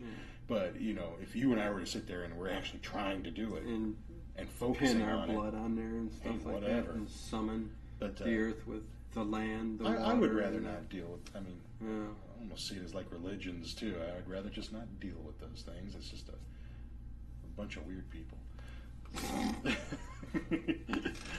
Okay. Yeah. All those people sitting in church, whatever. Angry fire god in the sky. Angry fire wizard in the sky. Oh my. Like George Carlin said, who loves you, but if you don't love him, you're going to go to hell, and he also needs your money. Wow. Well. Anyways, but yeah. It's the truth. I was wondering about this scene, and it didn't make no sense to me. Well, it sounds like she doesn't really believe it. Like the little bit talking about the evil side. The little bit that Sarah talked about. It doesn't sound like she's like, is this shit for real? You know who she almost looks like? Susie in here. House of the Devil. Doesn't she kind of look like that actress in there? The main actress. Yeah, the babysitter girl. I can't remember her face too well. You can't. No, but I remember the hot blonde one that got shot in the head in it, though. I remember her, though. She looks exactly like her. I understand. I can't remember. It was a great movie, but I just can't remember. God, that was that a great actress movie. is. That's another good pocket. But we've done all the good movies. We're running out. House of the Devil. Oh, there's plenty. I don't know. We've done plenty of bad movies, too. God, we did a string of them. But they were fun as hell. Yes, they were. Street Trash was exceptionally great. I picked that one. We had fun as hell. God, I love the penis getting thrown around. Oh my god. And that wasn't even like a horror movie. It was just like... I dug Hobgoblin we did. I mean, that was funny as heck too. The Hobgoblin's coming to... Those make great funny movies, man. It's fun to... I would not have fun sitting there watching it by myself, which I did. Right. You sit there and watch it by yourself like, Jesus Christ. When is it over? Watching it with somebody else is But then, yeah, and that's how we used to do. When we used to rent tapes, on Saturday night at the the little independent video store up the street there. It was fun because you'd pick out because those places usually have the weird ones. I didn't even tell you. What? Down the street here, there's a video store. Isn't there is it Family Video? Family Video. It's like the only one still around. Yeah. And in all of Northeast Ohio. Yeah. There's a couple of them. Okay. There's one over if you like in Middleburg Heights. There's always one there's one over there too. Yeah. Okay. Yeah, it's still there. When I used to go pay my Cox cable bill when I had cable. Did we just miss? Well, what we did pour all that blood out and stuff. No, not yet. But she was talking to these two doctors, and they kind of filled her in a little bit on the backstory of Helen Marcus, the real Helen Marcus, that was a witch. She runs Giant Eagle now, which is a big chain of markets around here. Was it used to be burned in a fire, oh, yeah. which we'll find she actually just kind of faked her own death. But there is a little bit of backstory that's not in this movie, in that a white witch. So in this movie, there is white magic. Did battle with her fairly recently. See, there you go. Get her in such a weakened state that's why she looks the way she looks at the end, all decrepit. I think that might be in one of the other films. So or in something the end, like that. white overcame black. No, because the white witch died. Oh, but really? In the struggle, is this in the book? Mater Suspiriorum was weakened. No, there's no book. What did she throw in there? A hunk of cantaloupe? I know. I could. Some clam chowder. Look at the last thing she throws in here. Okay, piece of fucking Swiss cheese. But something black falls up, but it looks like a Hershey with little sprinkles. No idea. And yeah, here's the wine you're talking about. Yeah, she's drinking now. this. This looks like some kind of Man, stuff that your kids eat like nowadays. oil paint. Yeah. It's like someone melted a Jolly Rancher and poured it in a sink. And she's doing a piss poor job cleaning it. The same. Like, honey, they're going to know you didn't drink it. Oh, no, I know, because it's all over there. I mean, at least finish the job. Right. You know, and they have been, even though I don't think it's ever specifically said, they have been drugging her in that wine, and finally she's decided not to take it. Yeah, she figured. Yeah. And you know, after she has all the conversation about the witches and stuff, and all they do is just kind of give her some background and some history, and she's not even 100% sure she actually believes it. Mm-hmm. But she finds, you know, she wakes up and finds out that Ms. Tanner has bought tickets to some show for the whole class, but not her. She's in the school all by herself. I know, what was with that? And she didn't ask why. But yeah, she's like, it would have been nice if someone asked me. I know, that's what I was What like. the hell, But bitch? that would have screwed up the dialogue for the Yes. film, though, I mean, I guess. But here's your favorite part. After she dumps the wine, she sees a couple of glowing eyes outside the window and opens the window. Why not? And in flies Mr. Bat. And it looks like it's biting her and everything. I mean, It's making love to her hair. Yeah. I mean, But look at the teeth, man. You could see the That's what I'm choppers on saying. that thing. Look at it. It looks like a Muppet. You're telling me that thing, but yeah, it looks like hobgoblins. No, man, this is better than hobgoblins. At least this actually moves. The hobgoblins just had hands and But evidently it didn't bite her or do anything to her. I guess not. It hurt its wing. Oh, poor thing. And look, it's still trying to chase her. Like, my wing's broke, but I don't care. I'm getting some. I'm coming to get you. Coming to get They you. could have given it longer legs. I guess. They made it some short, pudgy. And she throws a towel on it, and she's going to pick up a bench and just bludgeon the hell out of it. The flat end of the seat. Oh, man, look at it. Blood soaking through the... Oh, now she's using the edge. I would... Oh. I would too, man. The thing came after me. Now, see, in the remake, they'll probably lift up the towel and show you the bloodied remains of the CGI bat. CGI remains? I guess. You think? So she's all upset now, so she's smoking a doobie. Oh, come on, that doesn't look like a cigarette. That looks like she just rolled a fatty. Dude, I was thinking the same thing. I'm like, what kind of cigarette is that? But you know what? Over in Europe, a lot of them rolled their own. She's not from Europe, though, man. She's American. But this is She'd have a pack of Pall Malls. This is an Italian-German film. Okay, this is probably some of Sarah's stash. Sarah ain't here. I'm getting in her stash. Yeah, she's smoking some. She's got a fatty boom batty blunt. It's not like anybody else has smoked in here, have they? Maybe Olga did. Who knows? She don't care. Everybody's gone. She's gonna blaze. She's like, damn. Wonder what's in the kitchen. I'm a little hungry now. Is there brownies in there? There might be some brownies. We need brownies and vanilla ice cream. There's brownies, Ritz crackers, and bologna. I am made. Oh man, but yeah. So she goes over. Look at those big eyes. She's got those big dough-like eyes, man. She's a cutie. She's not bad. She's not bad. A little skinnier than I like, but you know, I've seen a few movies with her, and I've liked her in all of them. Like I said, I liked her as Janet in Shock Treatment. She's got a good voice. Janet Weiss. Janet Weiss, and she sings in both of those other films that I mentioned, Phantom of the Paradise. Does she sing in Do you remember Paul Williams? What do you the little guy, Paul Williams. Yeah. Wrote all those songs. He's got a big role in Phantom of the Paradise. No, I'm gonna. Yeah, have to and he watch wrote that. the music for it too. So. I'm gonna have to watch Oh it. yeah, it's Paul Williams. It's he was odd. a regular on the Donnie and Marie show. Yeah. You know, he was in the Muppet movie, wrote all the songs in the Muppet movie. Rainbow Connection. Everybody knows the song. Paul Williams wrote that song. The Lovers. The Carpenters wrote so many good songs. Paul Williams wrote. I mean, he did his own albums, but he wrote so many great songs for other people. Oh yeah. You know, like the Carpenters. You know, Rainy Days and Monday. We've Only Just Begun. You know, those are all his songs. Great songwriter, and he's still around. Oh my god. Oh. You got me thinking of these songs now. Paul Williams, I haven't man. heard those in a long time. Wrote great songs. Listen to this. There Ted's we just go. filled But yeah, with a that's wealth another of with information. Jessica Harper in it. That's why you guys should be listening to this show. It's a movie that we should probably do at one point, but it's very musical. You know, it isn't like a musical; it's like a rock and roll musical. Not quite Rocky Rock, Horror-ish, but rock and roll musical. you check it out. You tell me what you think. Okay. But We'll we'll save it for later, maybe. Yeah. So Susie gets the idea Susie Von Slider. because she, here's those footsteps. Oh, that's from the horror show. And she gets I the can't idea. believe I remember that name. Who? Sorry. I go Susie Von Slaughter. Is that someone who used to watch us? No, that's a girl from the horror show. Ah. Another YouTuber. Oh yeah. And I don't know why it's stuck in my head, and I'm like going, it sounds like a character from another movie we once saw. But anyways, Maybe. Yeah. She gets the idea that I can count the footsteps and figure out where they're going. Yes. And see here's the example. See, look where the handle of the door is. See, way up high like that. So Way like I up told high. You. Makes her look kind of like Better, a little though. kid. I think that's not a bad idea. But Unless you got broken arms. It's or done visually T-Rex on arms. purpose there. I guess. Useless arms. Mm.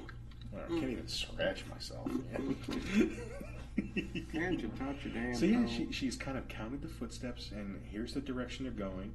And I mean, all she's got to think is it's going right to Madame Blank's office. And here's the witch cooks, the cook witches. Yeah, they're just I would have gone speaking whatever Slovakia kind with of their language meat cleaver just chomping down on meat. Now look how she just darts past her. That lady's back is turned, and she senses that someone's yeah. past. Where did you go? Where you Who's at? there? I Got know. a knife in her hand or a cleaver or whatever. And, She's a witch. She senses. and look, they both got big fat asses, and I mean, They cook and they eat. that's right, man. You can't trust a skinny cook. If this lady was cooking for you, would you trust that food? Sure. You're like, you don't even eat. Yeah. Yeah, okay. I can't trust Whatever. anything you make for me. I make a kick-ass salad. There you go. Here, open up a can of diced tomatoes or something.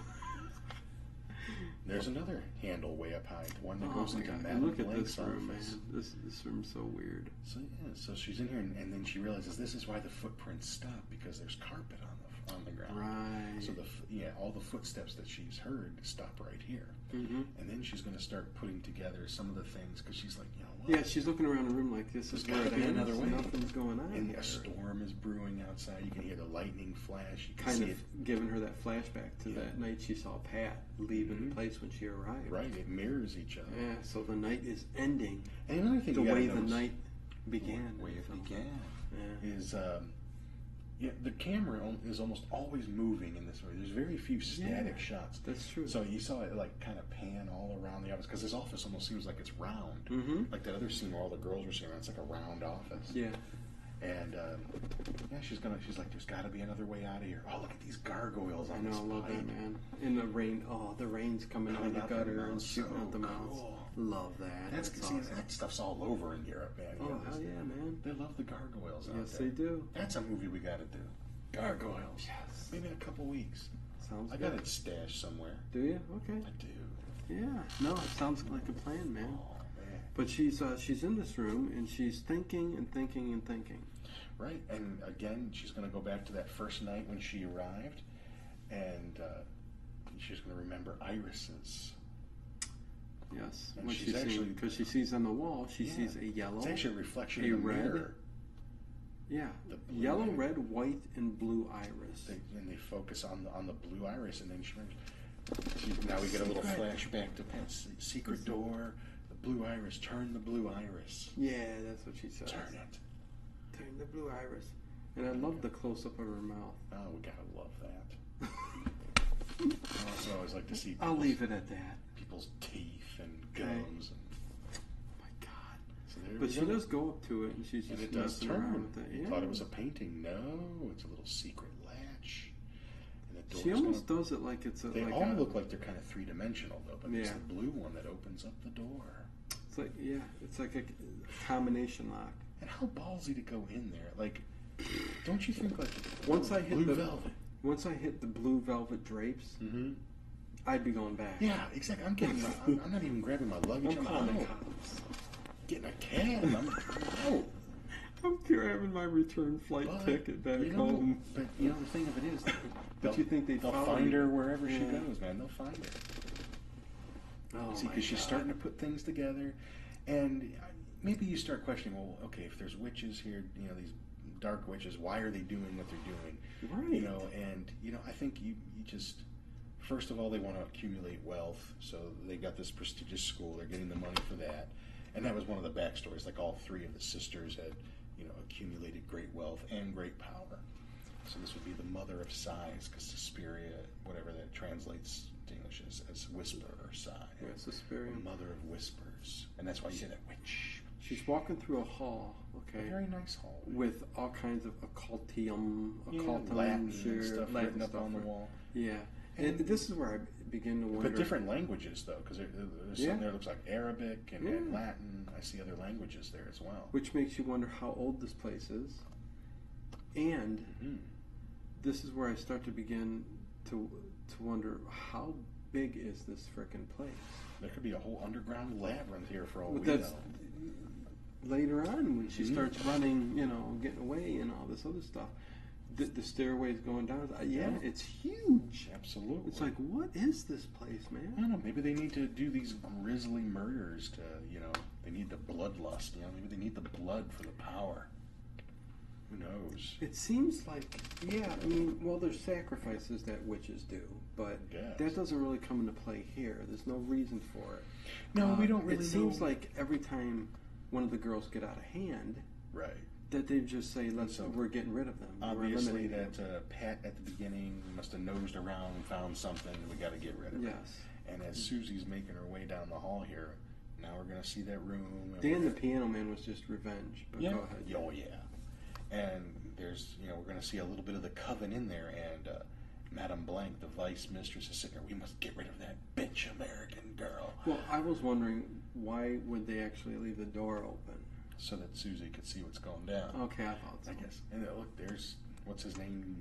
I know, he's standing right next to her. That kid is so eerie. He is. He's almost like the old movie, those boys, the kids. Children of the Damned. Children of the Damned. Village of the Damned, or whatever. This kid looks exactly like that, except in color. So yeah. Very eerie.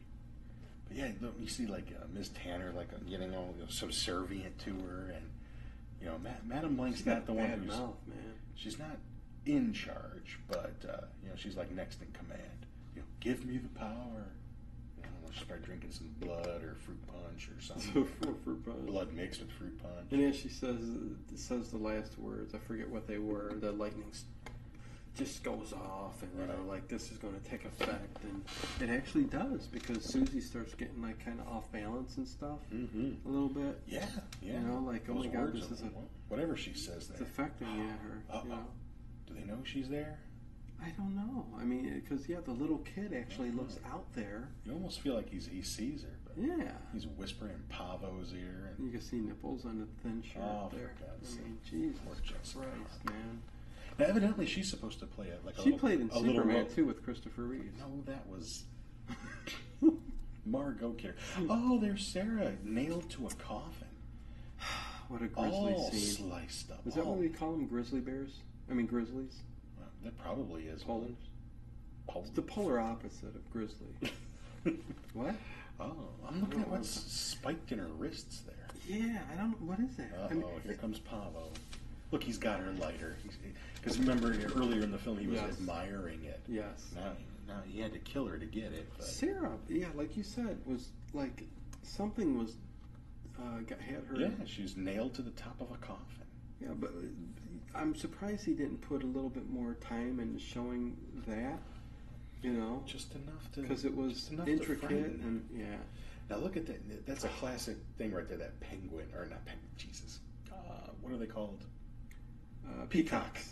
Yes. Yeah. I don't know what it's doing. Well, it's got those glow lights like fiber optics. Fiber optic. Yeah. This must have been right when they came out. Brand new. Late 70s. Hot off the presses. I remember my grandmother had something like that, but it wasn't quite late 70s. All my grandmother had was like black light pictures of different Jesus and Elvis. Yeah. There'd be like Jesus and Elvis. My uncle had a really cool, like, horror-looking one. It was really cool, like a mummy was on it and stuff. I remember one time at the flea market. You weren't with me at that. The Peacock Falls. There was one of a devil sitting on a toilet smoking a cigarette. And I kept thinking I should have bought that. That would have been cool. Because one of a kind. Ooh, what is this right here? Yeah, and behind a curtain there's a bed, and Susie can hear that snoring again. But then you start hearing some talking, and it's, so you think you're trying to kill Helen Marcus, And yeah, you're right. She knocks the peacock over, and one of the little, it's not a fiber optic, but it's a sharp little daggerish type thing. Yeah, she picks one up. Yeah. And so you think you're gonna kill me now? Yeah, the dialogue's a little silly in this part. It is. Yeah. But yeah, she pulls the curtain back, and you can see the mattress is depressed in, but there's nothing there anymore. She can't see her. Yeah. Whereas she saw the silhouette before. And the Panther's gonna blow up here in a second. Ba-bam! Yeah. For some odd reason. Great effect. And she says, you hear the voice say something about, love that door. You'll be, looks like a casket. Excuse me, the dead, the living dead. And Sarah's gonna bust right out of this door, all zombified. Yeah. I'm going to kill you. Doesn't the door look kind of like a casket? Like it does, yeah, it is shaped like that, you're right. It's kind of weird, and the dead is going to come right through there. It's just very unique. Fingers nice and slow. Yeah, right through there. And then she's going to push through. And that's a classic scene of her too, just holding it like that. That's that's like on the poster. Yeah, no, cool scene. But yeah, as this is going on, as lightning strikes, zombie Sarah is making her way towards her, she can see just a little outline of where Helen Marcus is. Yeah, and takes that dagger and goes right for the throat, and then we see her. Because when you kill the head of the coven, all the other witches will die. In the coven, that's the logic in this movie. And Sarah, who was killed, just vanishes. Yes. Which is look, it's going through the rest of her throat. And isn't that odd, though? Well, I mean, that Sarah vanishes. She was brought back by dark magic, so the magic is dying, and so she'll fade off. Yeah. But as Helen Marcus is dying, you're going to see in that room where all the other coven was, they're all dying. The whole house is. Yeah, they all start going up in like everything's flames. Blowing, chairs are moving. Yes. And now she's doing what she probably should have done before she came down here: is get the hell out. But, yes. Well, she was curious what was going on. I'm telling you what, though, most of these horror movies, if I was in it, the movie'd be 7 minutes long. I'd be out. Look, they're all choking, and look at Tanner, she's going crazy. Look at Pavo, man, he's bleeding out every hole in his head. Yeah, so he must have been like a part of the he was they there. Were all initiated, and even that little kid. I wonder why they're dying though now. Because the logic in this film, and I think maybe what those doctors were telling her earlier, is that when you kill the head witch, the coven cannot survive. So Okay. Yeah, it makes kill the body and the head will die. Kill the head and the body will die. Yeah, the doorknob busts out. The doors. Oh man. Yeah, all that witchery is just blowing all up at the end of this movie, and this beautiful, huge place is just going to crumble and burn up, and it's a shame. And they don't spare any expense on the beautiful colors. Look at this long stairwell. You know what I mean? It just the windows you can't see out of. It's just gigantic. They're very opaque. You can't they're all hazed over. Oh, shit's falling everywhere. Put some more explosives in that thing down at the bottom of the steps. As soon as she gets down there, blow them. Poor girl probably didn't even We're running out of explosives for the scenes. Throw some sticks of TNT. Put one more up there. Yeah, we're pretty much getting to the end here. She comes out in the rain. She's won the day. She's destroyed the coven of witches. She's almost given a little maniacal laugh. Look, you can see the school's on fire in there. Oh yeah, the place is burning down. Yeah, burning down outside. She's walking away, and the music's kicking back in. The flames are coming through, and then a little note comes on. This is in Italian that we got here, but in American it says, "You have been watching Suspiria." The version that I watched, it said, because it was in English, it said, "You've been watching Suspiria." Like they have to remind you of the movie you've been watching. Yes. So there we go, man. Yeah, Suspiria. I don't gush over too many of these movies we do, and this is one I love it to pieces. Yeah, again, it's your thing. Yeah. And I'm not big on Italian horror. I really like this movie. No, right. And I see I know your style. I know what you like. I mean, and it's almost even though it doesn't take place in like a gothic time. It's almost gothic in its own way. So. Yeah. No, and I totally did like it. I love the the things I've said about it, the visuals, the audio. Yeah. The story's good too. I mean, there You were paying some $50 for a Blu-ray? No. Oh, I see. There's a difference between you and me. But it's a good movie. The second most So, yeah. I've ever paid for one movie. So Wow. my Dawn of the Dead Blu-ray that I imported from the UK cost a bit more, but because it was Our new set got a little bit more light. You can see my shaved my hair down here. I'm going to have to get it all nice and Can't let you spiked leave down. unless I. Oh, jeez. Anyway, so yeah, there you go, man. So we're First back, one and back for a while. Probably back at least every other week or so, right? Well, Doing horror or whatever. got the monster or horror movie trivia's Oh on yeah, so Friday there'll nights. be content every week. Yeah, so and I actually do plan on actually putting my foot in with the reviews now and putting All together right. some, the Hey, reviews and stuff. Just get a little I'll bit do more the content SUSPIRIA out there. review when it comes out, man. When the Oh, Blu-ray yeah, comes out, I'm Blu-ray. bringing it over. Yeah, I'm you gonna- can you can just hold it and videotape the DVD like some of these people do. That's right. I won't do an unboxing because those are lame, but I'll No. bring it over and I'll talk about it. I'll watch it first and make you all jealous that you haven't got one. So there you go, man. But if you want it, Synapse Films, pre-order it. Just went up this past Friday. Synapses, Synapse Films. Again, it's like a 3-man operation. not four. And I've got some of their films. They did a couple of Hammer movies they put out. Trying to and catch myself. They up do on- really good work. I mean, I don't work for them. I don't know anybody that works for them. You don't? No, but He's still here. if you want one, get on their website and pre-order. They're hoping to ship it by November, middle of November, end of November. So you won't have it for Halloween. You have it for Thanksgiving, which is even Can't better. wait. Can't wait. Can't wait. And it is coming into theaters too. There's 2 theaters in Ohio that'll be Akron, and they're going to show it at the Cinematheque at the end Really? of October Cool. for 4K restoration. This Wow. particular restoration. Sounds awesome. So it's not every movie that comes back out in a theater and gets toured around, and this is one of them. So cool. it's not chicken feed. It's not No, some this is a. lame ass Carrie remake or something that's coming back to theaters. It's Suspiria. It's No, I freaking- can see the allure of It's this film. important. Yeah, So I can see the allure. watch it. If you got Amazon Prime, it's for free to watch up there. You should own it, but if you don't, watch it up there and cue the commentary. Yeah, tell us what you think. So yeah, we as always go to Late Late Horror Show page or group, Horror Town, Mm-hmm. and you will get all the information. I always post everything that's coming up that week and All stuff. our appearances. that are So coming out. yeah, our live appearances. We're sometimes at Lakewood Park. Sometimes we're at Angelo's Pizza.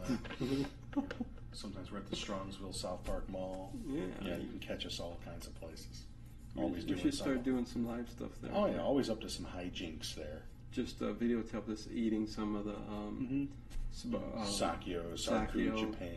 and- yeah, yeah. and we could talk about horror as we're eating. Yeah, People would love to that's what see we us do, just man. eat. Sometimes I even get Subway. I mean, it just depends on what I feel Yeah. like that day. A little bit of tuna So- for Jaws. Yeah, so we make appearances.